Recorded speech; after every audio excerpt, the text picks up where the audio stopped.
Selain kepada pedagang dan masyarakat, kenaikan harga daging sapi rupanya membawa dampak terhadap pendapatan asli daerah atau PAD. Pasalnya, sejak sepekan terakhir, aktivitas pemotongan hewan sapi impor di UPTD Rumah Potong Hewan RPH Bubula, Kota Bogor, terlihat sepi dari biasanya.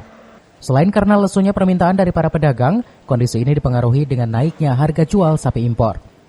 Biasanya para pekerja setiap malamnya memotong 35-40 ekor sapi untuk didistribusikan ke sejumlah pasar tradisional.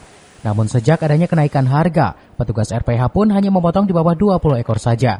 Situasi ini pun bisa mempengaruhi retribusi PAD Kota Bogor yang ditargetkan mencapai 850 juta per tahunnya. Kita di sini RPH Kota Bogor memberikan pelayanan selama 24 jam. Jadi walaupun misalnya pemotongan itu meningkat atau menurun, kita tetap siap untuk melayani setiap selama 24 jam.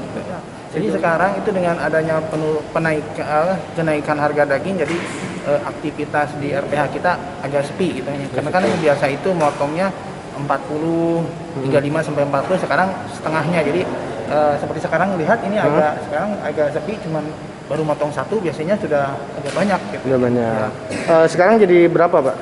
Sekarang pemotongan itu antara 19 sampai dengan 20. Itu juga kalau misalnya menjelang hari-hari weekend gitu, Sabtu Minggu. Tapi kalau di bawah itu biasanya kurang dari 19. Ya. Okay. Di tahun 2022 kita ditargetkan retribusi dari RPH ini sebesar 852 juta. Yang mana kalau dikalkulasi itu dikonversi setiap bulannya itu kurang lebih ada 70 juta yang harus kita ke Pemda.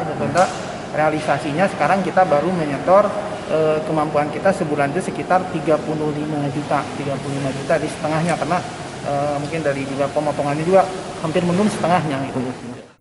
Pihak RPH berencana akan melaporkan kondisi ini ke pemerintah Kota Bogor guna dicarikan solusi atas berkurangnya pendapatan daerah.